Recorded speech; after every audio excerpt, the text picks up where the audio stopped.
Hi friends, मैं मानराज पाठक और आज के टॉपिक में हम फिजिबिलिटी ऑफ रिएक्शंस पे जो हम लोगों ने पिछली क्लास में डिस्कस किया था उस पे न्यूमेरिकल्स देखेंगे। तो लेट्स स्टार्ट नाउ। तो find the standard free energy and predict the feasibility of a cell. ठीक है, हम लोगों को इस क्वेश्चन में फिजिबिलिटी ऑफ रिएक्शन चेक करना है plus standard EMF of the cell calculate करना है।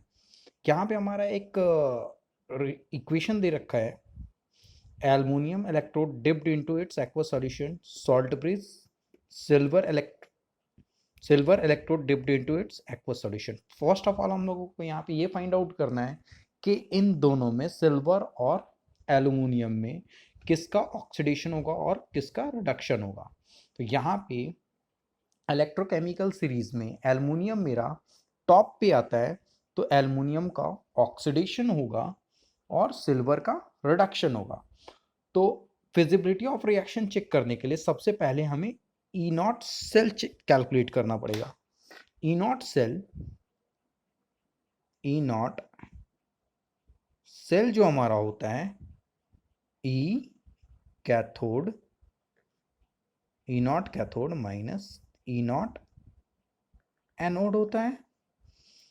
Standard reduction potential of cathode हमारा दे रखा है, दैट आंसर एजी का this 0.80 minus standard electrode potential of aluminium, मेरा रिडक्शन पोटेंशियल एल्युमिनियम का भी दे रखा है, -1.67, that one is what sir volt. Overall मेरा ये जो वैल्यू है 0.80 plus 1.677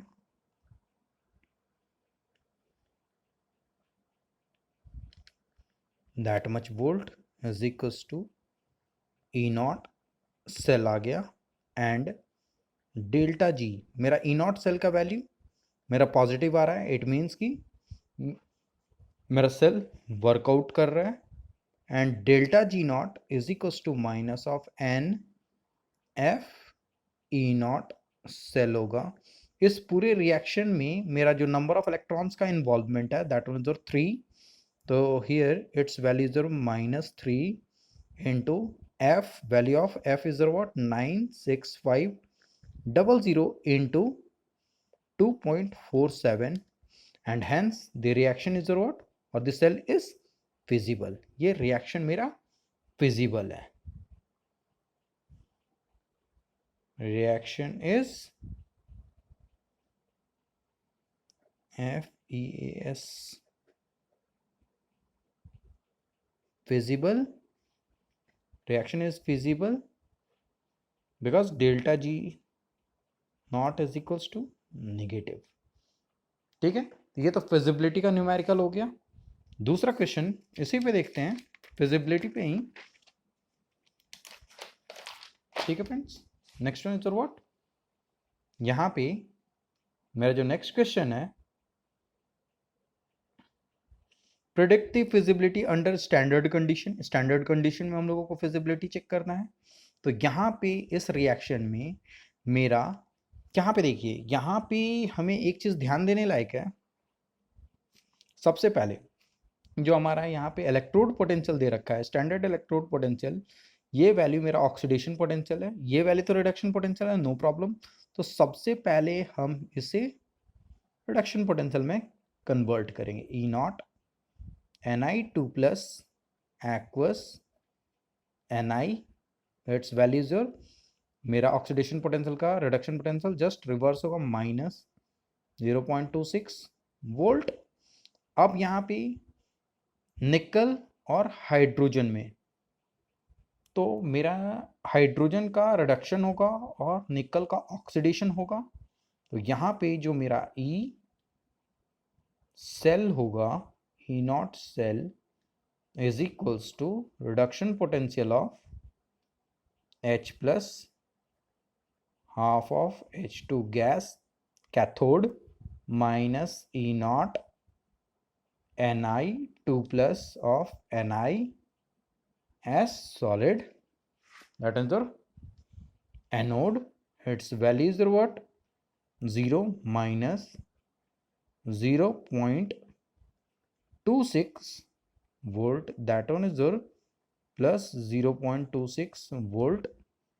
Okay, and delta G naught is equals to minus of NF E naught cell.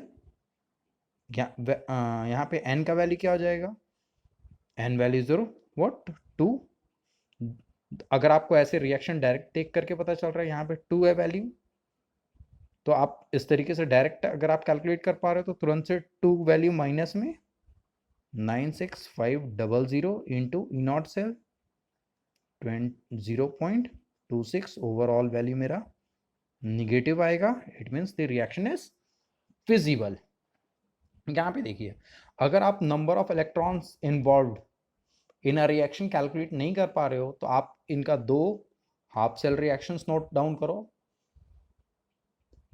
Okay friends, and then दोनों को इक्वेट करके जो इलेक्ट्रॉन्स का इन्वॉल्वमेंट हो उसको देखने के बाद यहाँ पे आप पुट करो कि overall number of electrons involved in a reaction कितना हो रहा है। देन नेक्स्ट टॉपिक जो है हमारा वो नेक्स्ट न्यूमेरिकल है। यहाँ पे मेरा क्या दे रखा है, can we store a copper sulphate solution in a zinc container. यहाँ पे देखिए, क्या मेरा ये क्वेश्चन पूछा हुआ है कि क्या हम जिंक के container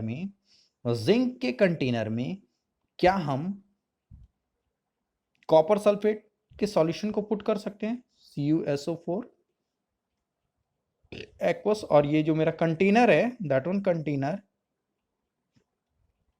container is of made up of zinc.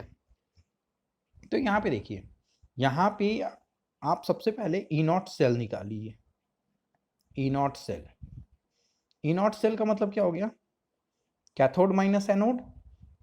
Zinc और कॉपर में किसका ऑक्सीडेशन, किसका रिडक्शन, तो रिडक्शन मेरा कॉपर का होगा। इट मीन्स कि ई कैथोड मेरा कॉपर वाला हो गया 0.34 volt minus of 0.76 volt. Overall ये जो मेरा वैल्यू आया 0 वोल्ट, ई नॉट सेल मेरा क्या है, ये पॉजिटिव आया। इट मीन्स कि reaction takes place.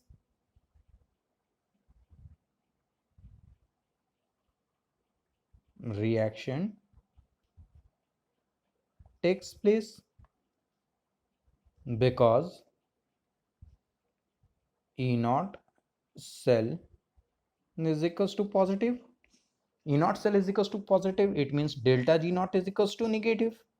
Reaction is feasible. It means कि आप जैसे ही जिंक कंटेनर में कॉपर सल्फेट को रखोगे तो यहाँ पे रिएक्शन स्टार्ट होगा, और रिएक्शन स्टार्ट होने के चलते इसमें परफोरेटेड होल्स क्रिएट हो जाएंगे इस कंटेनर में, और सारा का सारा सॉल्यूशन मेरा आउटसाइड दी कंटेनर स्प्रेड हो जाएगा। ठीक है, it means we never put copper sulphate solution in a zinc container. ठीक है, अब इस क्वेश्चन को देखिए, क्या हम जिंक सल्फेट के सॉल्यूशन को कॉपर कंटेनर में रख सकते हैं, तो answer is your no, answer is your yes. Why sir, क्योंकि जो यहां पे कैलकुलेट करने के बाद जो हमारा ईएमएफ ऑफ दिस सेल आएगा दैट वन बिकम्स नेगेटिव, और standard EMF of this cell negative आया। इट मींस के reaction do not takes place, reaction is not feasible. ठीक है, अगर रिएक्शन फिजिबल नहीं है तो हम इजिली, इट मींस कि कॉपर सल्फेट के सॉल्यूशन को जिंक कंटेनर में रखना हमारा सेफ है। ठीक है, then next question what sir, next question जो है हमारा वो नॉस्ट इक्वेशन पे बेस्ड है। ठीक है, next question is on Nernst equation. ठीक है फ्रेंड्स, तो अब हम एक दो न्यूमेरिकल नॉस्ट इक्वेशन पे देखते हैं।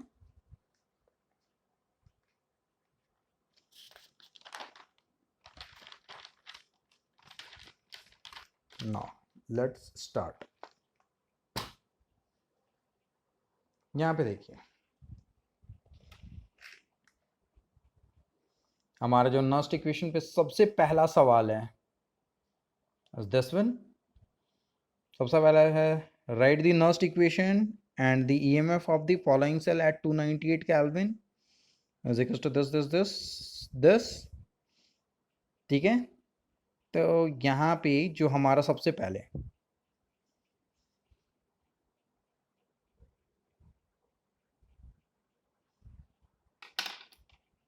जो हमारा सॉल्यूशन है, here is the what mg as solid cu2 plus aqueous, its concentration is 0.0001 m, arrow mg2 plus aqueous concentration is 0.001 m CuS solid। ठीक है, ओहो सॉरी फ्रेंड।